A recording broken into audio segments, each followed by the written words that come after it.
Beləliklə, indi elə bir xəbərə keçirik ki, valla baxanda bilmirdim gülüm, ağlayım. Tragikomik bir vəziyyətdir. Hürə Əliyeva reportaj çəkib bir xanımın, Həcər Xəlilovanın avtomobilinin nə qədər cəriməsi olsa yaxşıdır. 19.000 manat cərimə. İlahi, neçə ilə 19.000 gələ bilər? Və yaxud neynəməsən ki, 19.000 cərimə gəlsin? Reportajı izləyək.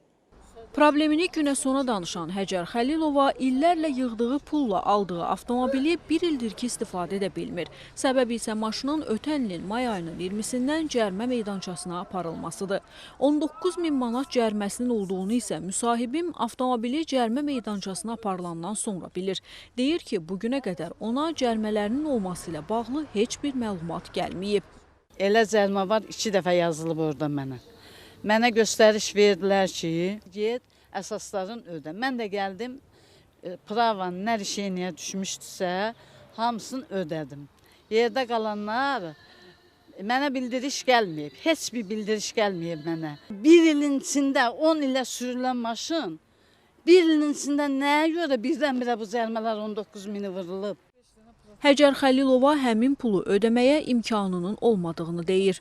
50 manat olanda o maşın götürülməli idi, 100 manat olanda olsun 300, 500, 1000. Yəni mənim onda cibimdə pul da olmasaydı o 1000-ə, mənim maşınım ştrafnoya gedəndə mən gedib kimdənsə boşda bu maşınımı çıxarda bilərdim. 19.000-ə hansı axmaq maşının dalısıyla düşər? 19.000-ə gedib təzə maşın alaram da.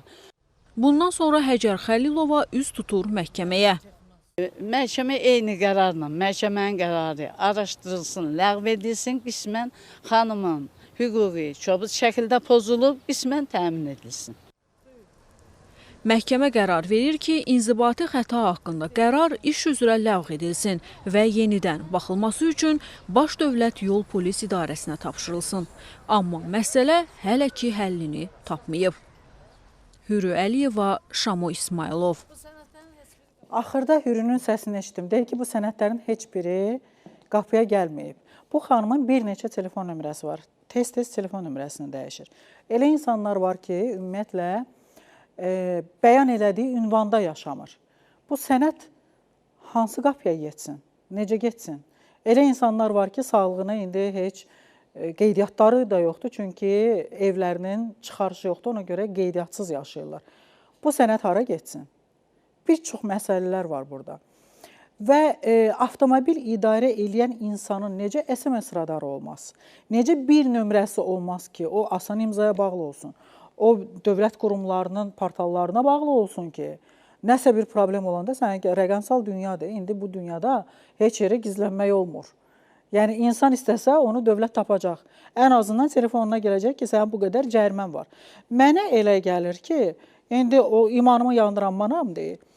Mənə elə gəlir ki, bu illərlə, bir il ərzində deyil, illərlə yığılan cərimədir.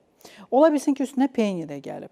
Çünki yəni 2024-cü il, ötən il ərzində nə qədər pozmaq olar ki, qaydaları sənə bu qədər cərimə gəlsin.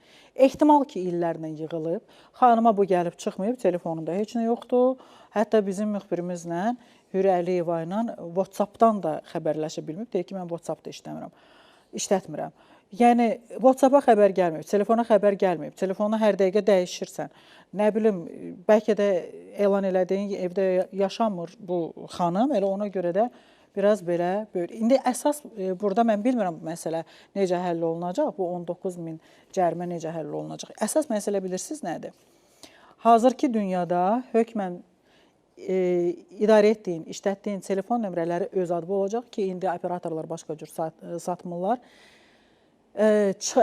Qeydiyyatın olacaq harasa, avtomobil idarə edirsənsə SMS radarın olacaq telefonunda, dövlət portallarına inteqrasiya olunmalısan ki, orada baxasan, görəsən sənin nə cərimələrin var, baxmaq olur. Yəni, istənilən halda bu olmalıdır. Heç nə olmasa SMS gəlir, heç nə olmasa ən azından SMS radar işlətməlisən ki, sənin xəbərin olsun. Yəni, belə deyil də, 70-ci illər deyir ki, durum necə gəldi, avtomobili idarə edib. İndi bu məsələ ilə bağlı Dövlət Yol Polisinin baş inspektoru Elvin Hacıyev açıqlama verib, görək o nə deyir?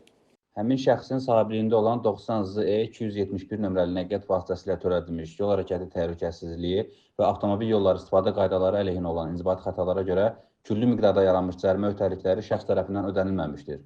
Bu səbəbdən sözü gedən nəqliyyat vasitəsi qanunvericinin tələblərinə uyğun olaraq mühafizə olunan duracağa yerləşdirilmiş və sahibi barəsində qanuna müvafiq tədbirlər görülmüşdür. Maşının markasını oxudum, Chevrolet Avea'dır. Yəni onun 19.000 bəlkə də qiyməti yoxdur. O cərimə 19.000 maşının özündən baha çıxır. Yəni məncə bu maşından əl çəkmək lazımdır. Başqa bir məsələ var ki, yəni doğrudan da bu cərimələr ciddən yəni səhvən deyilsə, hər hansı bir texniki səhv yoxdursa, indi Elvin müəllim dedi ki, bəli, yoxdur, doğrudan da o qədər cəriməsi var. İndi ola bilsin ki, Həcər xanım desin ki, bəs mənə bu cərimələri keçsin dövrə, çünki xəbərim olmayıb mənim. Amma qanunda belə bir şey var ki, xəbərin olmasa da məsuliyyətdən, qanunu bilməmək səni məsuliyyətdən azad etmir. Bir. İkincisinə də qalanda istənilən Azərbaycan vətəndaşına dövlət yol polisinin yazdığı cərimənin 20 manatı keçilməməlidir də. Çünki düz sürməmisən, qaydanı pozmusan, dövlət sənə cəriməni göndərəcək. Nə qədər çox pozacaqsın, bir o qədər cərimən gələcək, manatla tərbiyə eləyəcək. Özünü yaxşı apar, düzgün idarə elə avtomobilinə. İndi 20 manat keçilmirsə, 19.000 niyə keçsin? Bax, bu məsələ var da. Yəni, məncə, yəqin ki, ya ödəniləcək, ya da avtomobil bəlkə onun əvəzinə nəsə, bilmirəm. Nə cürsə həll olunmalıdır.